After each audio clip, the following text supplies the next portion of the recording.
បាទជម្រាបសួរបងប្អូនទាំងអស់ឥឡូវនេះមកមើលប្រជាពលរដ្ឋនៅក្នុងភូមិអេដមីមដងដែលគេធ្វើពិធីឆ្លងឆ្នាំថ្មីដែលពូនភ្នំខ្សាច់បាទដើម្បីឧទ្ទិសជាចលាមនីចេតិយបាទនំគ្នាមកច្រើនណាស់បងប្អូនហើយអ្នកខ្លះក៏មានចាត់ដែកមានទឹកធន់អីជាដើមឥឡូវមានក្មេងមានចាស់មានប្រុសស្រី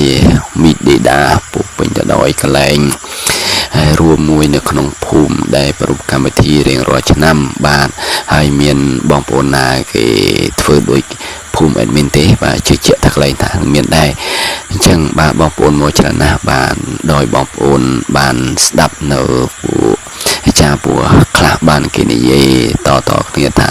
ការពូនភ្នំខ្សាច់នេះជាធ្វើឲ្យដាច់កម្មដាច់ពីវិរិយដែលគេធ្វើមកទាំងប្រហែលឆ្នាំចាស់ហ្នឹងគឺអត់ដាច់បាទដោយសារតែ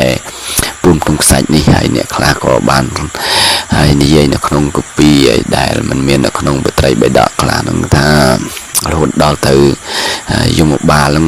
រាប់គ្រប់ខ្សាច់នេះអស់បើរាប់មិនអស់ទេគឺកម្មរបស់គេហ្នឹងគឺมันមានទេដាច់អស់ហើយបាទដូចអញ្ចឹងគឺបងប្អូនបាទជឿជាក់នៅកន្លែងហ្នឹងប្រាប់តគ្នាតាំងពីចាតាទួតចលួតចលាមកជាកូនចៅមករហូតតគ្នាដល់សប្តាហ៍ថ្ងៃប៉ុន្តែបើយើងសិក្សាទៀងទាត់មើលអ្នកប្រាជ្ញដែលនិយាយនៅក្នុងកពីបត្រីបេដកហ្នឹងមិនមែនទេការពូនភ្នំខ្សាច់នេះគឺពូនដើម្បីឧទ្ទិសទៅដល់ចលាមនីចេតិយហ្នឹងដែលយើងមិនបានទៅដល់ហ្នឹងក៏ឧទ្ទិសទៅថ្វាយបង្គំទៅចលាមនីចេតិយនេះជាកន្លែងដែលតម្កល់ព្រះសារីរិកធាតុរបស់ព្រះសម្មាសម្ពុទ្ធបាទជាព្រះជង្គង់កែវបាទការពូនភ្នំខ្សាច់នេះគឺពូនដើម្បីឧទ្ទិសប្រពដល់ព្រះសម្មាសម្ពុទ្ធនៅជាសារីរិកធាតុនោះទេបាទដោយហេតុនឹងហើយបាទហើយការពូនភ្នំខ្សាច់នេះមិនមែនដាច់កម្មដាច់ពីដូចជាអាចារ្យពួកខ្លះនិយាយនោះទេបាទកម្មពីវិរិយរបស់យើងនឹងក៏យើងធ្វើពេលណាហើយគឺក៏បញ្ជាប់តាមរហូតมันអាចដាច់កម្មដាច់ពីបានទេព្រោះថាការដែលធ្វើនឹងគឺទទួលនៅកម្មពីវិរិយរៀងៗខ្លួនបើសិនតែយើងធ្វើដាច់កម្មដាច់ពីមែននោះម្លេះអ្នកដែលជាប់គុកជាប់ច្បាក់សម្រាប់គេនឹងពូនភ្នំខ្សាច់នោះដាច់កម្មដាច់ពីហើយបាទមិនមែនដូច្នោះទេបងប្អូនគឺកម្មពីវិរិយដែលបងប្អូនធ្វើហើយនឹងគឺនៅជាប់តាមបងប្អូនជានិច្ចដូចជាស្រមូលអតុលតាមប្រាណដែរជាញាតជាផៅពងរបស់យើងណា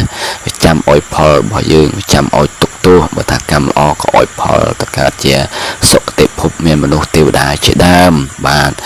ហើយបើសិនជាកម្មអាក្រក់វិញក៏អោយទុកទោសរបស់យើងទុកវេទនារស់ស៊ីមកបានព្រាត់ប្រាសរាចាមនុស្សជាទីស្រឡាញ់ពេញចិត្តទាំងអស់កើតជាសត្វទេរឆានគេប្រើរាល់ថ្ងៃរាល់យប់កើតជាមនុស្សរស់ស៊ីមិនបានតើណាគេបោកប្រាស់ហើយចាញ់បិចកលគេឬមួយក៏យើងរស់ស៊ីមិនបានជួញដូរកន្លែងណាក៏ខាតបង់បាទសូមអរគុណច្រើនដែលបានទេសនា